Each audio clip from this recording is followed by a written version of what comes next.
विघ्नहर्ता श्री गणेश, श्री गणेश, श्री गणेश। मुनि रूरू के पत्नी धनन की कथा का आरंभ तब होता है जब एक शिव भक्त देवी प्रमा द्वारा अपनी प्रतिदिन की पूजा के पश्चात निकट ही तपस्या में रत मुनि रूरू के दर्शन किया करती थी। एक युवा ऋषि को इतनी तन्मयता से तपस्या करते देख वो बहुत प्रभावित थी।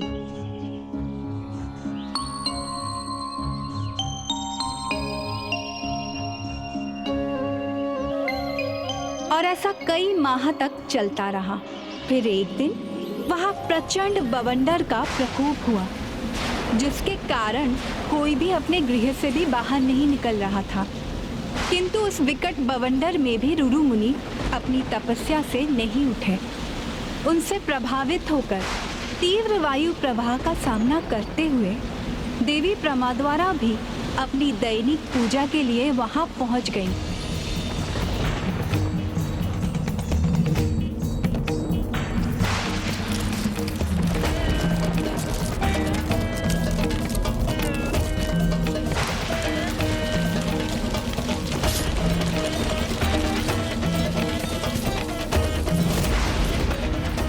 देवी प्रमा द्वारा मुनिवर की सहायता करना चाहती थी, किंतु उनके मन में एक दुविधा थी कि कहीं ऐसा करने पर रूरू मुनि की तपस्या भंग न हो जाए, और इसी भय से उन्होंने मुनिवर का स्पर्श नहीं किया और वो डाल उनके कंधे में धंसी रह गई। ऋषि रूरू की परिस्थिति घाव के कारण बिगड़ रही थी। तब देवी प्रमा द्वारा से देखा नहीं गया और उन्होंने उनकी तप ऊर्जा का सामना करते हुए उनके घाव पर औषधि लेप लगाया।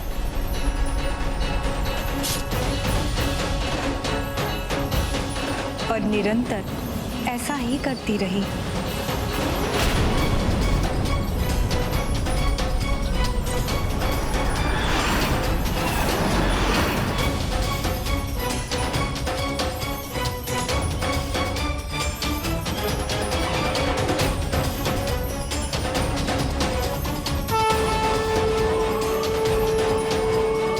देवी, कौन है आप?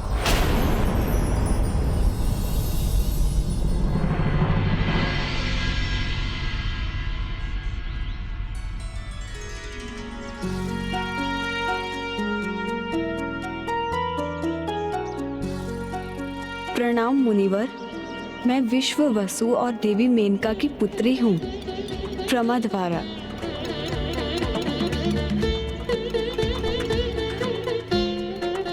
शिव स्तुति का मधुर स्वर जो प्रतिदिन मुझे भक्ति भाव से भर देता है, वो स्वर आपका ही है ना देवी? भक्ति और सेवा का अनुपम भाव आपके अंदर समाया हुआ है। अद्भुत हैं आप देवी। आपने मेरे घाव पर औषधि का लेप लगाकर मेरी पीड़ा दूर कर दी है।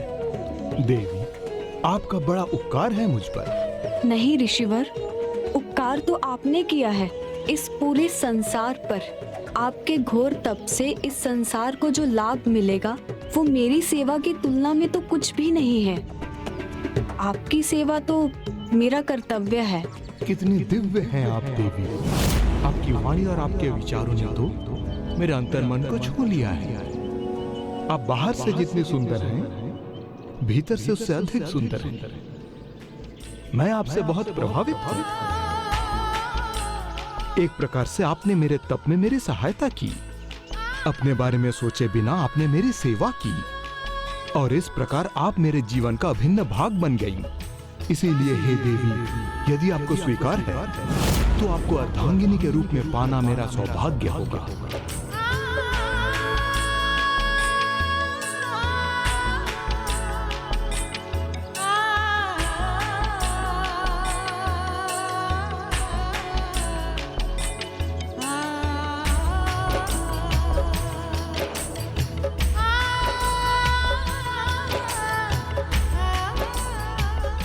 देवी, यदि मेरे वचनों ने आपको किसी भी प्रकार से आहत किया हो तो मुझे क्षमा कीजिए। नहीं ऋषिवर, आपके समान महान तेजस्वी ऋषि की अर्धांगिनी होना तो मेरे लिए परम सौभाग्य होगा। यदि एक दिन के लिए भी मैं आपकी अर्धांगिनी का धर्म निभा सकी तो तो मेरा भाग्य उदय हो जाएगा, जीवन सफल हो जाएगा।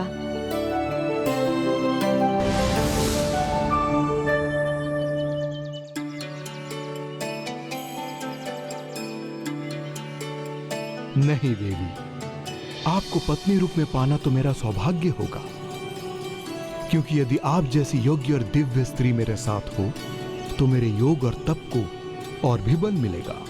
इसीलिए शुभ कार्य में हमें और विलंब नहीं करना चाहिए। मैं इसी क्षण इस वायु, पर्वत, धरती, अंबर और समस्त सृष्टि को साक्षी मानकर आपको धर्म पत्नी के रूप में स्वीकार करता हूं। आज ही सूर्यास्त से पहले हमें गंधर्व विवाह कर लेना चाहिए। किंतु तभी एक ऐसी अनहोनी घटना घटने जा रही थी जिसके लिए कोई भी तैयार नहीं था, ना ही देवी प्रमाद्वारा और ना ही मुनि रुरु।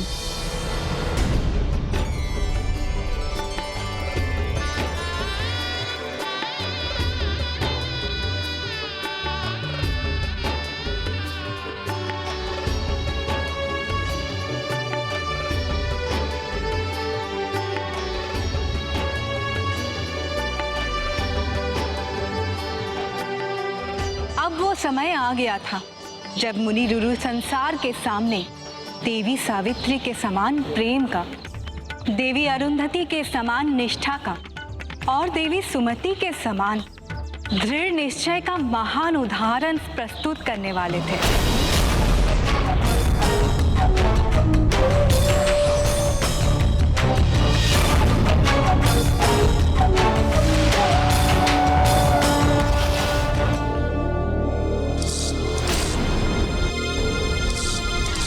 मेरी यही अभिलाषा है कि आपका यह दमकता मुखमंडल मेरे जीवन में सूर्य की ऊर्जा और चंद्रमा की शीतलता लेकर आए।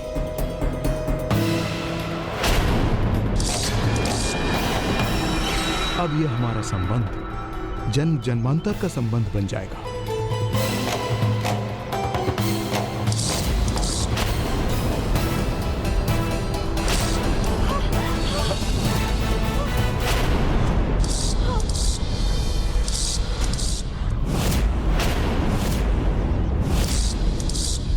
नहीं, यह संभव नहीं है।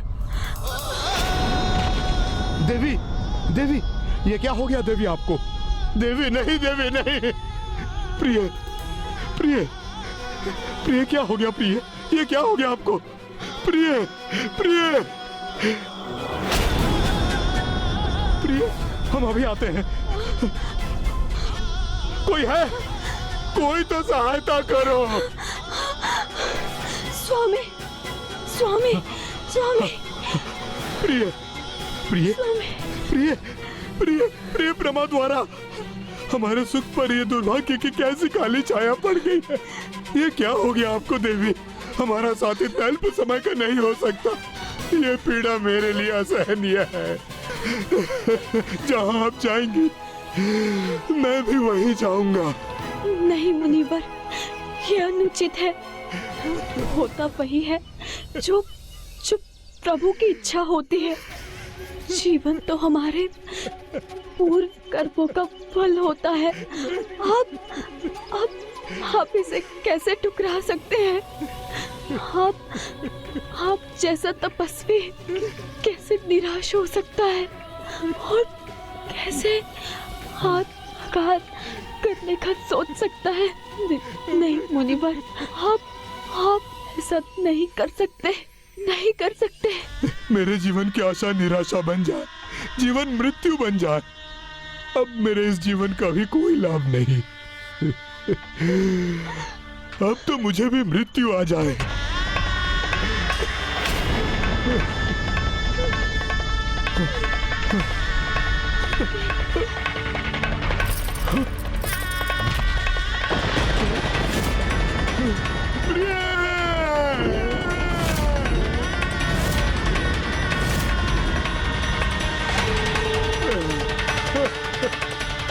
नहीं प्रिय, नहीं।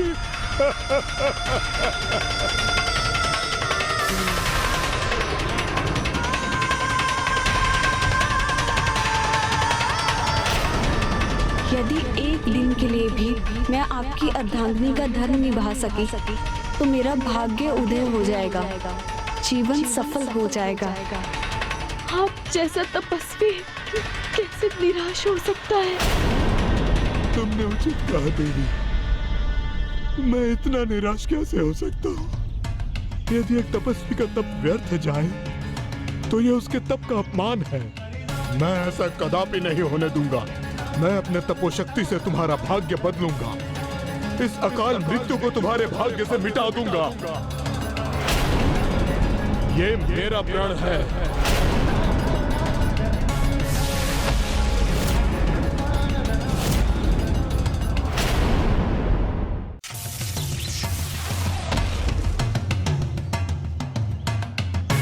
जाओ।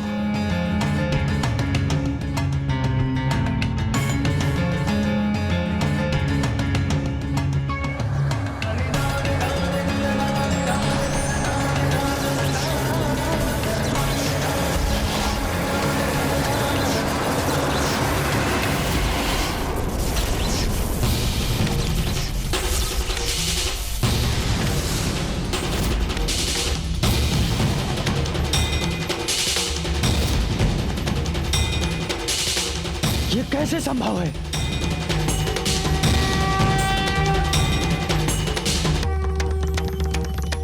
हाँ प्रमाद्वारा, ना मैं अपने प्राण त्यागूंगा और ना ही तुम्हारे प्राण कहीं जाने दूंगा।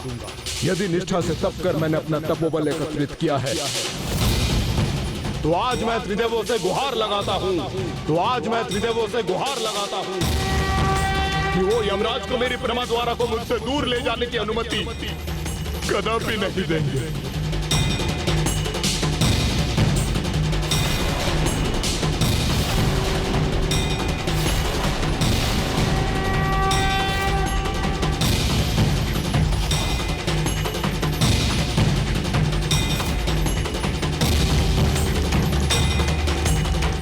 फिर से प्रयास करता हूँ।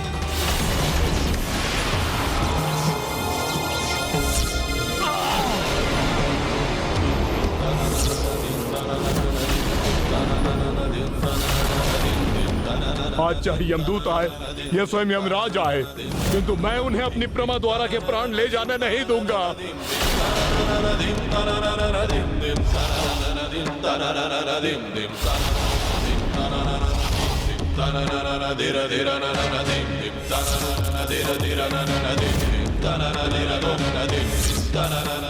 मेरे यमदूत स्तंभित होते जा रहे हैं।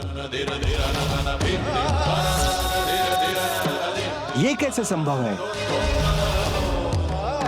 यमराज ने अनेकों यमदूत भेजे, किंतु मुनिवर रुरु उन्होंने देवी प्रमाद्वारा के प्राण नहीं जाने दिए। वो तो देवी के पार्थिव शरीर के निकट ही बैठे रहे। उनके तप की शक्ति बढ़ती रही और यमदूत स्तंभित होते रहे, और फिर वो तप शक्ति इतनी बढ़ गई कि वो स्वयं मुनि रुरु को ही जलाने लगी, और उसके साथ संपूर्ण सृष्टि में असंतुलन छा गया, और फिर ये संकट और बढ़ता गया। ऋषि मुनि ने उन्हें समझाने का बहुत प्रयत्न किया, किंतु सभी असफल रहे, क्योंकि अन्य किसी को तो क्या, मुनि रुरु ने तो अपने पर पितामह महान ऋषि भृगु की भी एक न सुनी। इतना अनर्थकारी हट मत करो पुत्र। तुम महान तपस्वी हो, तुम्हारे तप से जगत का कल्याण होना चाहिए पुत्र। तो अपने तपोबल से सृष्टि को हानि मत पहुंचाओ पुत्र। अपने पर पितामह का कहा मानो, त्याग दो ये हट। पर पितामह, मैं आपका सम्मान करता हूँ, किंतु आपके ये शब्द तो मुझे आहत करने वाले हैं।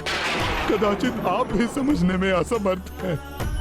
आप जिसे मेरा हट कह रहे हैं वो तो मेरा प्रेम है, और प्रेम कभी अनुचित नहीं होता। प्रेम? तुम इसे प्रेम कह रहे हो पुत्र? प्रेम मर्यादाओं को भुलाने के मार्ग पर नहीं चलता, नियति के नियमों को भंग करने के लिए नहीं कहता। मेरी निष्ठा, मेरी श्रद्धा मैंने आप ही से सीखी है पर पितामह। जिस प्रकार अखंड निष्ठा, श्रद्धा और भक्ति से मैंने अपना तप किया, अब उसी प्रकार अपने प्रेम को अपना सर्वस्व समर्पित कर रहा हूं।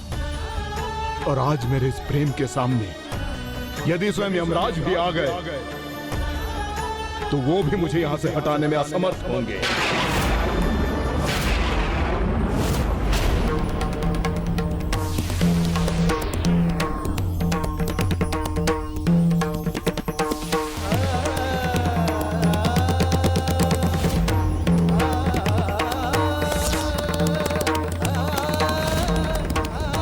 यमराज मेरे तपोबल से रचित इस सुरक्षा चक्र के भीतर कैसे आ गए?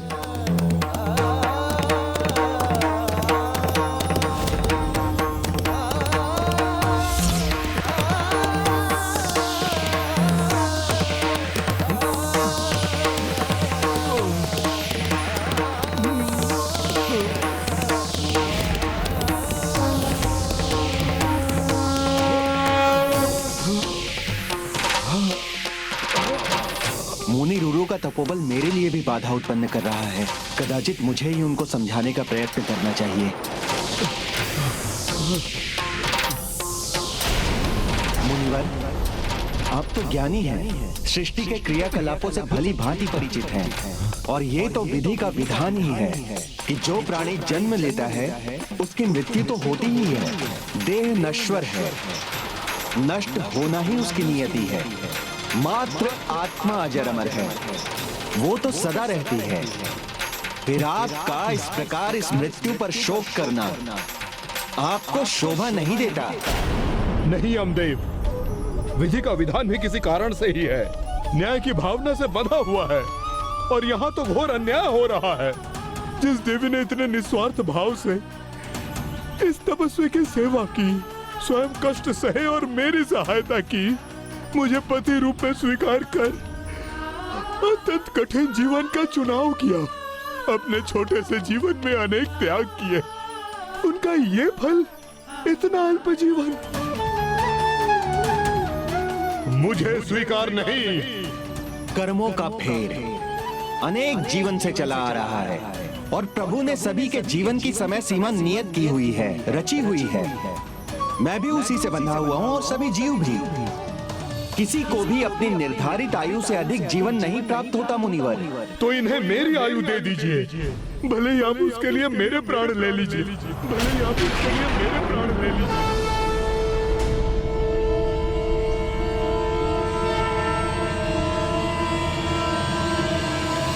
कितना अनोखा प्रेम था ऋषिवर का माँ, जो अपनी आयु अपनी अर्धांगिनी को देने को तत्पर हो गए। पुत्र, प्रेम ही तो वो सेतु है जो जीव को जीव से ही नहीं, भक्त को भगवान से भी जोड़ता है। जो अपने मन में निस्वार्थ प्रेम की लौ जला ले, ईश्वर तो स्वयं उसके हो जाते हैं। तो क्या आप वास्तव में अपनी आयु उन्हें देना चाहते हैं? हाँ, यह मेरी अर्धांगिनी है, जिस पर भी मेरा अधिकार है। उसका आधा भाग इनका ही है। मेरा आधा तप, मेरी आधी आयु इनकी है। इनके पास आयु नहीं तो क्या हुआ? आप इन्हें मेरी आधी आयु तो दे सकते हैं।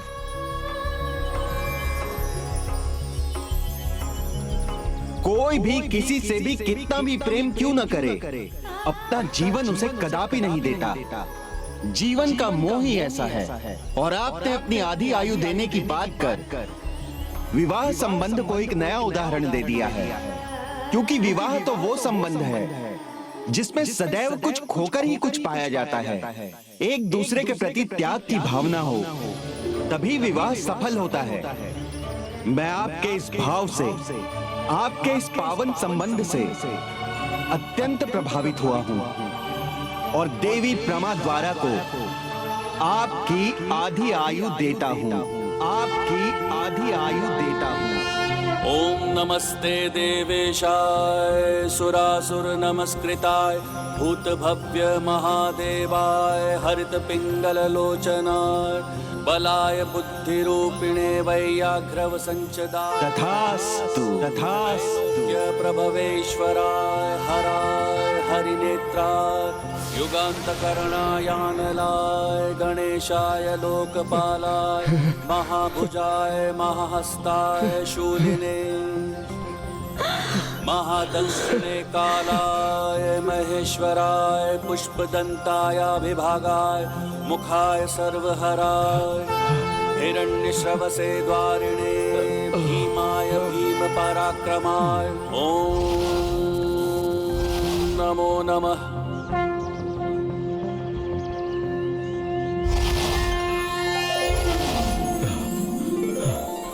प्रिय,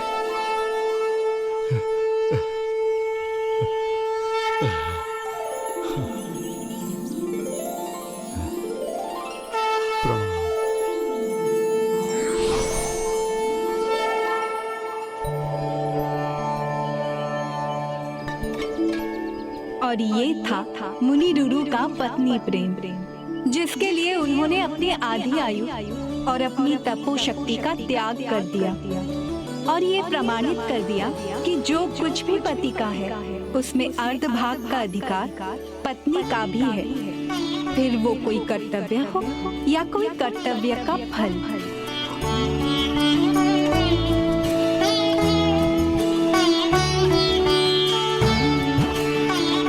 प्रणाम पिताश्री। प्रणाम प्रभु।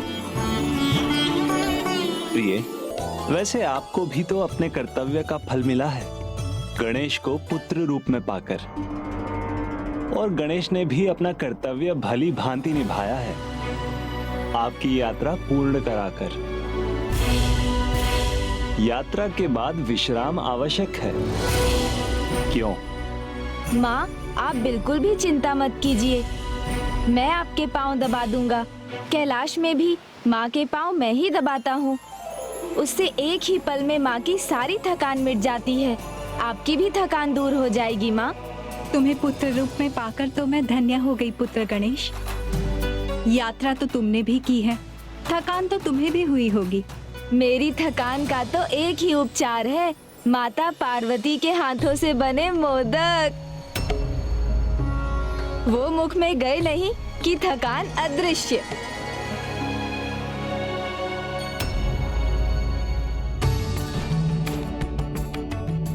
मेरा कहने का अर्थ ये है माँ कि इसमें कोई संकोच नहीं पुत्र। एक माता अपने पुत्र को नहीं समझेगी तो कौन समझेगा। मुझे पता है तुम्हें देवी पार्वती की स्मृति सता रही है और उन्हें भी तुम्हारी स्मृति सता रही होगी। किंतु पुत्र, मैं इस बात से बहुत चिंतित हूँ।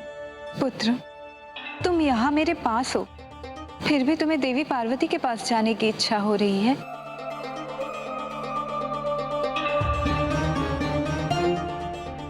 दोनों माताओं में कैसे भेद कर सकता हूँ मैं? अब क्या उत्तर दूं? हाँ कहूँगा तो माता लक्ष्मी को बुरा लगेगा, और ना कहूँगा तो वो सत्य नहीं होगा और माता पार्वती बुरा मान जाएंगी। देवी, देखिए कैसे धर्म संकट में पड़ गया है आपका पुत्र। सत्य तो ये है कि आपके वात्सल्य को पाकर वो आनंदित तो है, किंतु माता पार्वती की स्मृति भी इसे सता रही होगी। स्वामी, मैं तो उसके साथ परिहास कर रही थी। हाँ पुत्र, इससे पहले कि देवी पार्वती की व्याकुलता का प्रभाव संपूर्ण सृष्टि पर हो, तुम्हें उनके निकट लौट जाना चाहिए। आप सत्य कह रही हैं ना माँ? आपको बुरा तो नहीं लगेगा? पुत्र, अब तो तुम्हें दो माओं के प्रति अपना उत्तरदायित्व निभाना होगा, किंतु एक समय पर तुम हम दोनों में से एक के साथ ही रह सकते हो। अब हम दोनों को समय देने का कर्तव्य तुम्हें ही निभाना होगा। मैं अपना कर्तव्य अवश्य निभाऊंगा माँ। उचित है पुत्र, फिर तो तुम्हें शीघ्र ही कैलाश पहुंचना चाहिए, क्योंकि देवी पार्वती को शीघ्र ही तुम्हारी आवश्यकता होगी।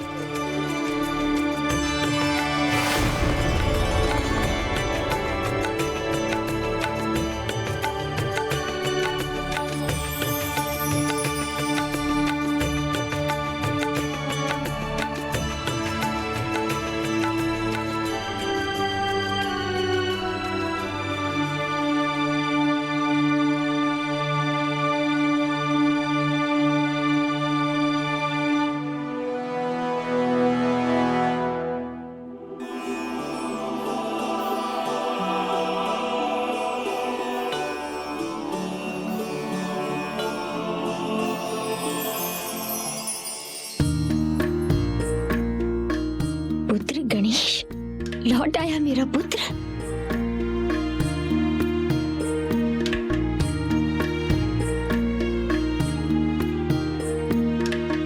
क्या हुआ माता, आप रुक क्यों गई?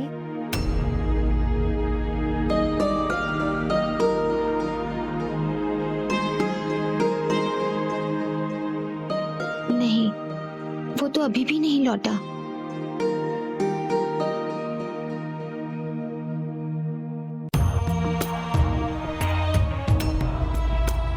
माता, आपको देवर जी का यहाँ ना होना सता रहा है ना? माँ का मन पुत्र को देखे बिना, उसका दुलार किए बिना कहाँ मानता है।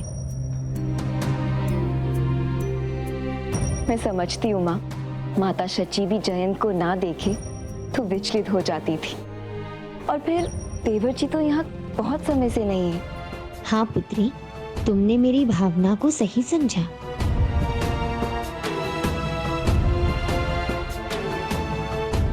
माँ के साथ मेरी ऐसी निकटता क्यों नहीं है?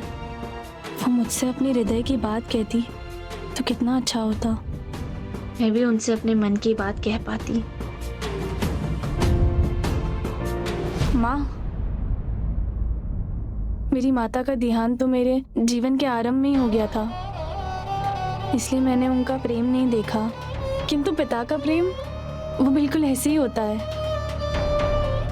पुत्री वल्ली, तुम्हें चिंता करने की कोई आवश्यकता नहीं है। मैं हूं ना, तुम्हारी माँ। और ये तो ममता है जो माता पिता को अपने संतान के प्रति होती है।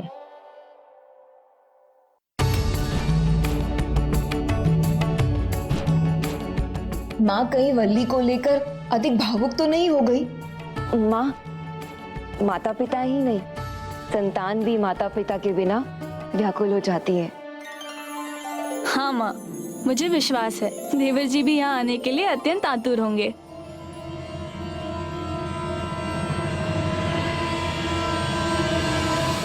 आपके मन की पुकार देवर जी अवश्य सुनेंगे।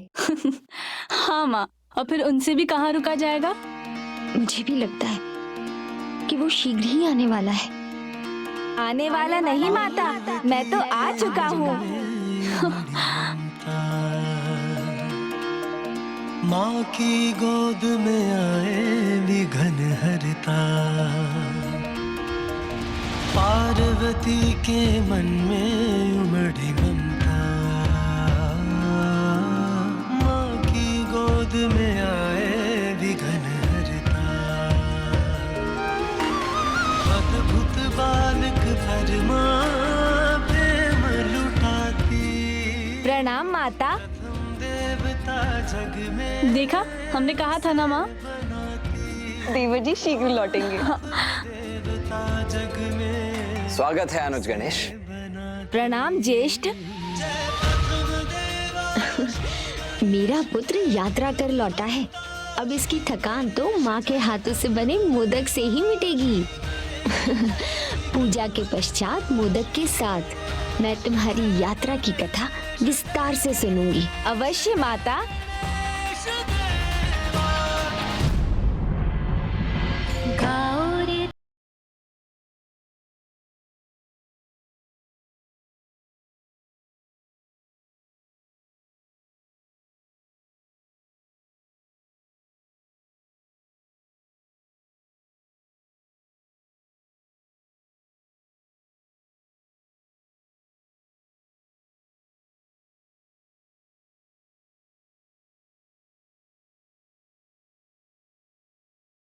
मोदक बनाती हूँ मेरे पुत्र के लिए। माँ, आपकी चिंता करती है? हाँ माँ, मोदक की तैयारी हम दोनों कर लेंगे।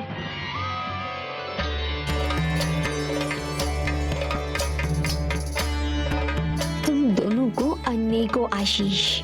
मेरी भी इच्छा थी कि मैं अपने पुत्र गणेश के साथ बैठूं, उसकी बातें सुनूं, किंतु अब बस एक ही इच्छा है, तुम दोनों के समान मेरे पुत्र गणेश के लिए पुत्र वधू मिले, जो बिना कुछ कहे ही सब समझ जाए। तभी तो मेरा परिवार पूर्णता प्राप्त करेगा और कैलाश में आनंद ही आनंद होगा।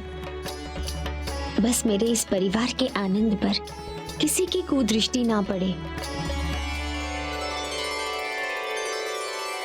माता और भाभी माँ दोनों प्रसन्न हैं। संकट, अनिष्ट, किसी का कोई संकेत नहीं है। फिर माता लक्ष्मी ने ऐसा क्यों कहा कि माता को मेरी आवश्यकता है? और ऐसा महत्वपूर्ण क्या है जो मुझे करना है?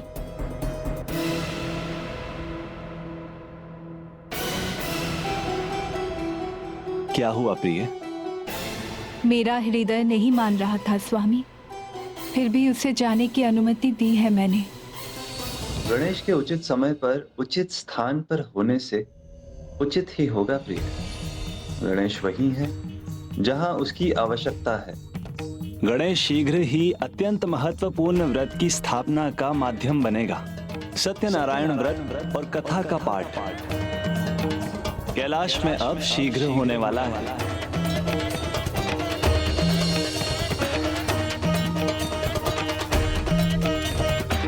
प्रेम से बोलिए सत्यनारायण भगवान की जय।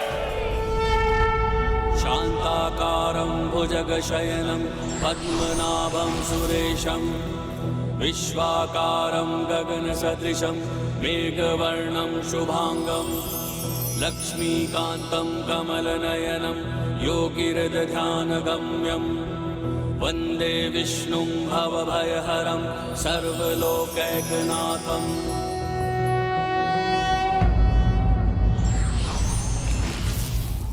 कोई भी संबंध तभी सफल हो सकता है जब उसमें निस्वार्थ प्रेम और त्याग का भाव निहित हो।